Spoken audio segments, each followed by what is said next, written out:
Pourquoi Yu-Gi-Oh! GX est une série appréciée? En voilà une question énigmatique. Alors que ses alter ego slash héritiers ont tous subi un certain bâche par rapport à une idée ou un personnage, comme l'utilisation de Moto dans 5Ds ou l'utilisation d'un gamin casse-pied dans Zexal, GX lui n'en a pas subi tant que ça. Et de ce que je vois dans mon entourage ou sur internet, Yu-Gi-Oh! GX a l'air d'être une série appréciée. Mais pourquoi te demandes-tu? Pourquoi tant d'intérêt pour cette série en particulier? Pour répondre à cette question, j'ai envie de te poser une autre question. Que s'est-il passé à la fin de Yu-Gi-Oh! Je ne te parle pas de ce qui s'est passé dans l'histoire, mais en dehors, c'est-à-dire du public. C'est simple, les fans de la première heure, ceux qui étaient là et qui avaient déjà une quinzaine d'années, se sont stoppés là, car Yu-Gi-Oh! Même si au Japon c'est destiné à un large public allant d'enfants à adolescents voire jeunes adultes, ici en France grâce à 4Kids, la promo calamiteuse faite sur la série et le coût des cartes à collectionner pour gamins, les personnes qui n'étaient plus des enfants, qui s'approchaient de l'âge adulte, ont arrêté de regarder cette série. Mais quid de GX si tous ces inconditionnels de Yu-Gi-Oh! Sont partis? Déjà, il y a quand même eu des fans qui ont poursuivi et qui poursuivent toujours cette aventure, mais il y a aussi un point important qui entre en compte, Gulli et les années 2000. Et oui, les plus grands fans de cette série en France, en tout cas, ce sont des personnes qui sont nées autour de 2000 et qui ont vécu une grande partie de leur enfance. Je pense notamment aux 98, 99, 2000, 2001, 2002, 2003 et ainsi de suite. Et sûrement toi là qui regardes cette vidéo, tu dois sûrement faire partie de cette génération. Au même titre que Sanseiya qui a marqué les années 80 ou Dragon Ball les années 90, Yu-Gi-Oh! GX lui a marqué les années 2000, dans une moindre mesure, tellement on s'est mangé des rediffs de cet animé. En plus, Yu-Gi-Oh! GX c'était diffusé à l'époque sur Gulli, Gulli qui était une chaîne de la TNT, donc un grand nombre de personnes, un grand nombre d'enfants à l'époque pouvaient regarder cette série.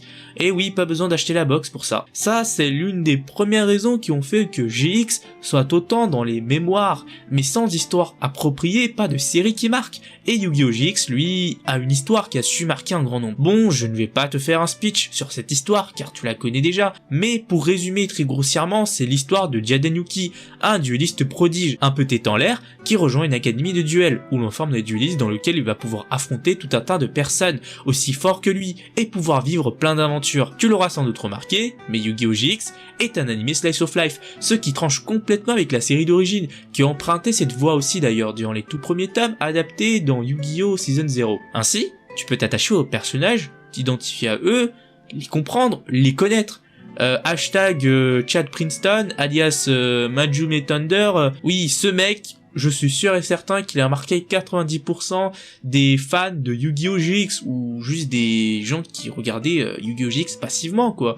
Tellement ce mec a du charisme. Il est pas si charismatique que ça, dans le sens badass, mais il a su marquer les esprits, le petit Chad Princeton.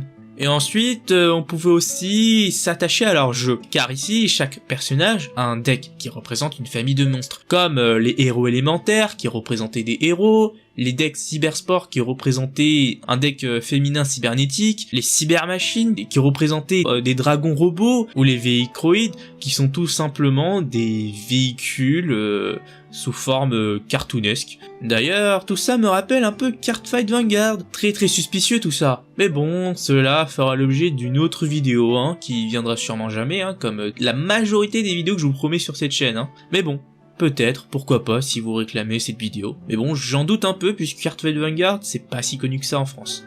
Bref. La révolution à chacun sera à chaque fois assez développée, ses talents sur 4 saisons. Tu sens qu'il y a vraiment un lien fort qui s'est bâti entre les personnages, et pas que. Car il y a aussi un lien fort qui s'est bâti entre nous et les personnages. Et ça, c'était incroyable dans GX. L'histoire, en plus de nous entraîner dans ce quotidien, va nous faire évoluer dans un cadre assez chouette, qui est la Duel Academy, qui est un personnage à lui seul, tellement le lore développé dans cet endroit est important. C'est quand même l'endroit où on a des simili-objets du Millennium qui sont planqués, des esprits qui se baladent ni vus ni connus, un lieu où des brèches temporelles s'ouvrent au KLM, et c'est aussi une île où il y a des endroits assez glauques qui font flipper comme le dortoir abandonné.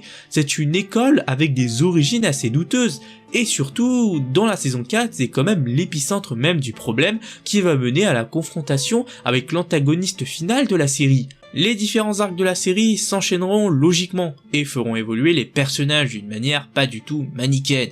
Et ce sera d'autant plus vrai pour le personnage principal, Jaden Yuki, qui passera de garçon innocent au début de la série à quasiment un jeune adulte, qui va porter en lui toutes les responsabilités qui lui incombent. Et d'après moi, c'est la raison pour laquelle la saga JX est si populaire en France. C'est parce que le public qui a grandi avec eux se sont reconnus en ces personnages qui ont évolué en même temps qu'eux.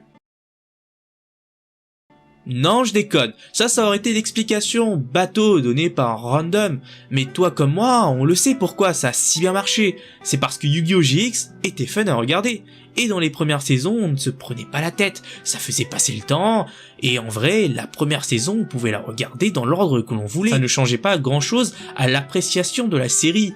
Yu-Gi-Oh! GX était l'un de ces dessins animés qui nous mettait de bonne humeur. C'était aussi simple que ça. Pas besoin de scénario grandiloquent, même si ça sera le cas dans les dernières saisons de Yu-Gi-Oh! GX, mais quand même, c'était plaisant à voir, c'était fun, ça nous faisait passer un bon moment, voilà, c'est ce qu'on demande d'un divertissement, on n'en demande pas plus.